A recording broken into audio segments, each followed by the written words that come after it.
When you're full-timing in your RV, you keep one eye on the weather, especially when you've decided to winter up north in New Hampshire, as we have.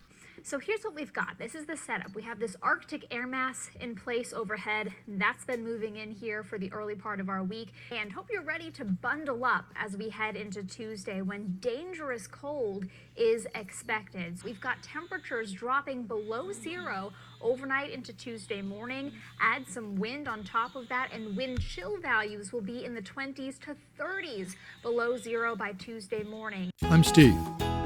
I'm Nancy, and together with Abby the Pap, Mars the Blind Sheltie, and Phoebe the Warrior Princess, we are living our dream.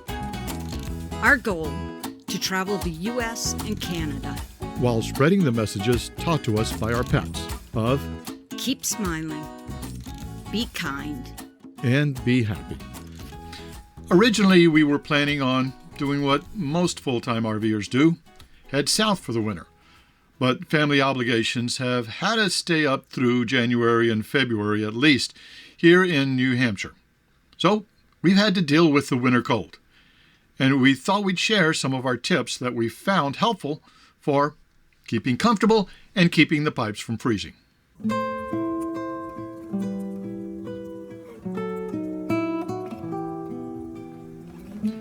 You know, winter really is a beautiful time in New Hampshire, if you can get out and enjoy it.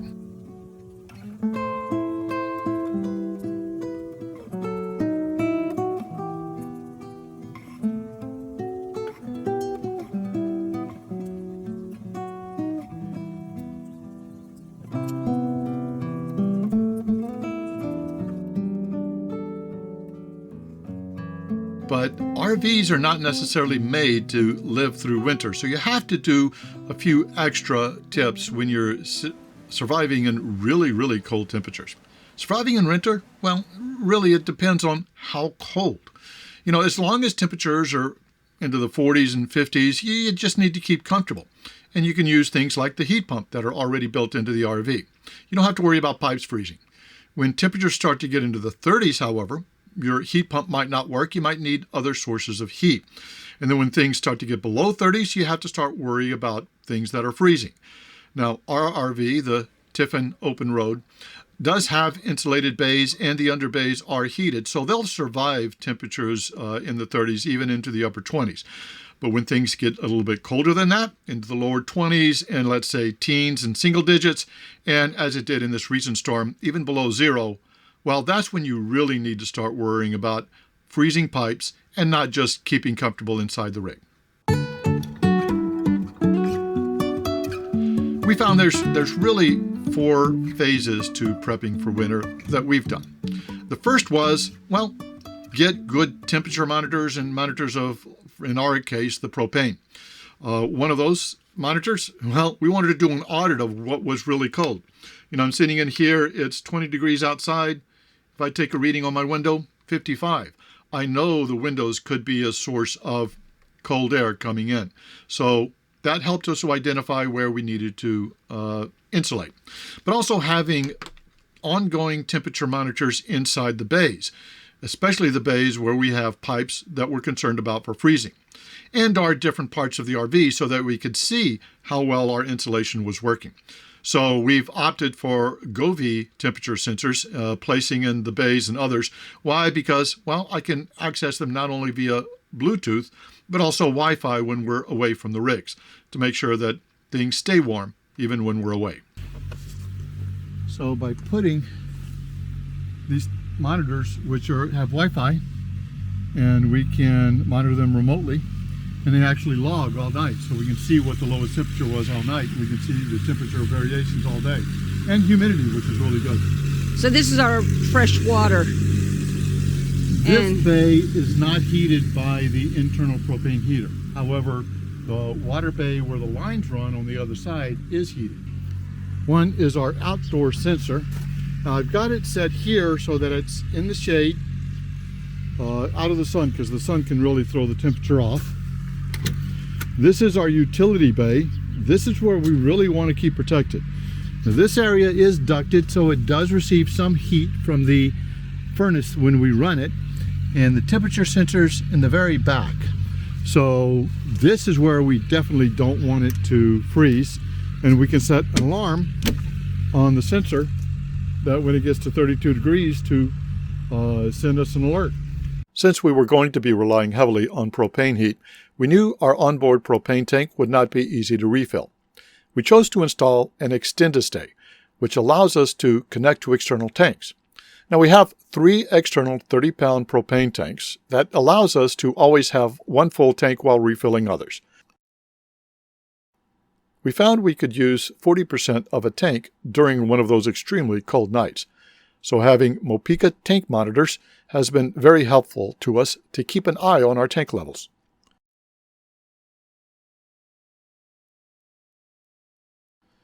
Since we will want to be staying near the grandkids in holidays during the future, we're going to look into hooking up to the 1,000-pound propane tank on site. So monitoring, that's the first part. Second part, then you want to insulate inside, especially for comfort, because keeping comfortable in the winter is really the first thing. So as I say, temperatures in the 50s and 40s, you might want to insulate a little bit. You wear extra layers. Well, that helps. But you also insulate around the rigs. We found the first place we insulated was putting some reflectix in our cabinets. That really helped a lot. Okay, so the first thing to do is to put the tape down. And if I was doing it properly, I would take all of this off and get at it properly. But you know what? Sometimes you just gotta do what you gotta do. I'll have to give her some ice here in a minute.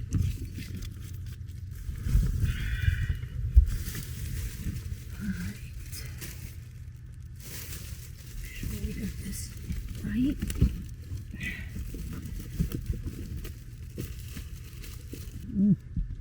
Get it close on this side.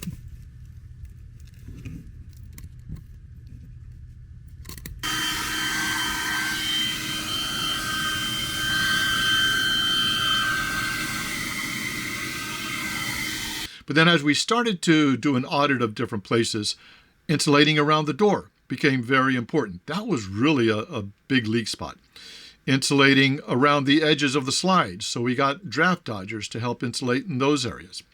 And then we also found the very front, the front window especially, is a big cold area. That's someplace we might even think about extra insulation next year if we do the same thing. After insulating inside, then you want to think about insulating outside. So what we've done is we wanted to build a skirt all the way around the outside to try to keep the underneath as warm as possible. We opted for air skirts, and we found them to be very helpful. That's what we needed. I'm glad we didn't try this. All right, this is what we've done. We went with a company called Air Skirts. And basically, it's a heavy-duty air pillow, and we snugged them in, but we still have issues because we've got, you can see right through there, this is the tire and through to the tire, so we're gonna have to do something in here. But air skirts do leave a few pockets where you need to insulate, and we chose to insulate those with bags of hay, believe it or not. When we put the air skirts on, there were gaps that we had to fill, so we thought we'd go on the theme of airbags, and we got these pool pillows that you could fill up. But they simply don't have the same type of fill here, and just didn't work. They would lose air. Our second option goes back to my days with Grandpa on the farm. Hay is actually a great insulator. Was not raised on a farm, but had several relatives on a farm. And you go into a barn, and it could be warm around that hay. You could build hay for the animals if you want. You actually can have hay inside walls for insulation in a lot of old rural cabins. but you don't want just the bale of hay. So I've got a bale of hay here, and it's all compressed. So the trick is, it's really the air that's the insulation. So you take the hay and you've got to fluff it out. And what I do is, I'm not just going to stick this out there. You'd have critters eating it all over, right? Rat's nest for sure. So stuffing garbage bags full of this hay. And again, that's a compressed brick. So that should be pulled apart.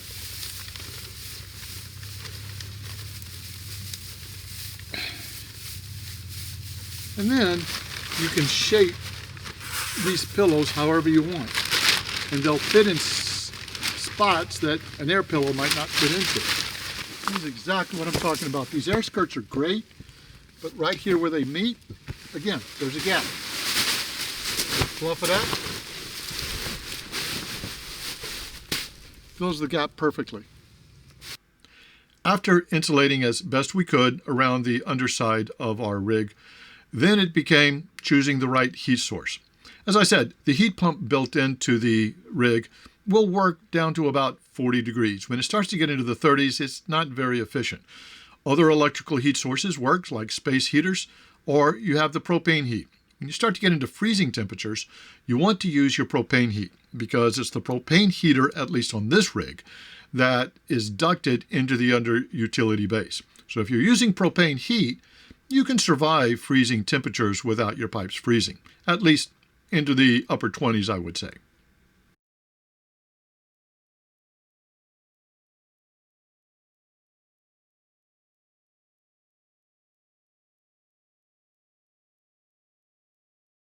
Inside the utility bay, I have it in the very back corner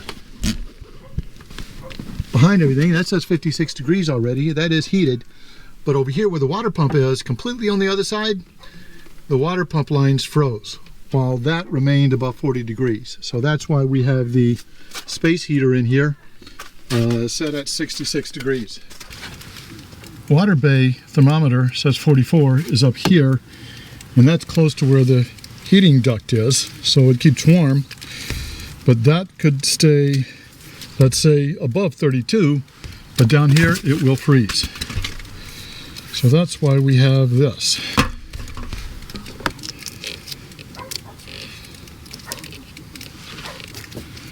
So they say to use electrical tape to secure this, which makes sense, somewhat heat resistant. There's a low voltage. So the great thing about the design of this Tiffin Allegro 34 PA is all of the plumbing pretty much is in this one section. This is the water bay, and the lines run directly across to the utility bay. Both of those right in front of the tires. So really, when you're thinking about trying to insulate your plumbing, it is just this area. There's no bathroom or sink in front or behind this area. Right above the utility bay is where the bathroom, that's the washing machine, the shower, the bathroom sink. Over on this side is the kitchen sink. Over on the other side, the toilet. So really, it's just making sure that this one section underneath is indeed insulated. A couple of things we did find. You need to be real careful. A couple of times when our furnace wasn't heating because the propane would get too low, let's say the temperature got to 54 degrees. We try to keep the temperature at around 60 degrees or so during the nighttime, overnight. So we set the temperatures down, and then we set the thermostat back up to 66 or 68 during the day. But when the furnace didn't kick on a couple of nights because of low propane, and the temperature would get down to around 54 degrees, it took an hour or so, if not more, for the propane heat to, again, heat up the entire rig. So catching up heat took a lot of energy. Trying to keep your temperature up is something you're going to want to monitor. And if furnaces or if heaters get turned off, or if your electric heat breaker goes out and you have to reset your electric heat, you want to keep an eye on that and try to get it reset and turned back on as soon as possible. Now, another thing we found was a lot of cold is coming in from the front end. And it's not easy to insulate the front end completely. We don't want to get a completely big insulation for the front window, for example. The pull-down shades work pretty good to a certain temperatures, but not when it gets ultra cold. So we might get a blanket and stretch the blanket across the entire driver's area. And that, we think, is going to help a lot insulate that front area from the cold invading into the living space. To avoid freezing our water hoses and our drains, we opted to stay disconnected from the water and the sewage. About every week, we would then wait till days above freezing and then refill our water and drain the sewage using our honey wagon into the local septic system. So let's go turn on the water.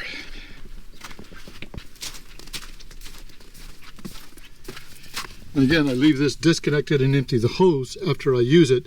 So I've already connected it. And we're going. Another lesson learned. Don't leave the pressure gauge outside. I've had 2 of these freeze on me already. Other than that, the monitoring really helped alleviate our stress. We could tell how cold it was. We could tell how cold it was compared to how cold it was outside, whether our utility bays were not getting enough heat. It really helped to give us that information that we needed to be able to take action and insulate the right areas or add extra heat to the right areas so that we could survive those ultra cold temperatures that were below zero.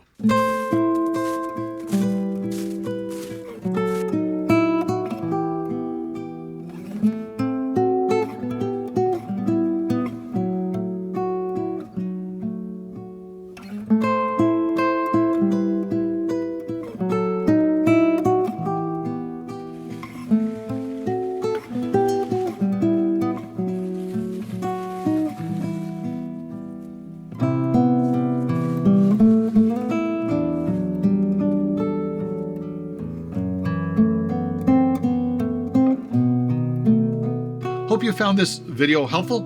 If you do plan to winter sometime in your RV, don't be too afraid and get out and enjoy the snow.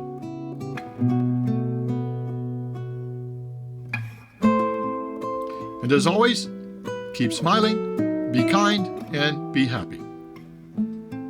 Safe travels, everyone.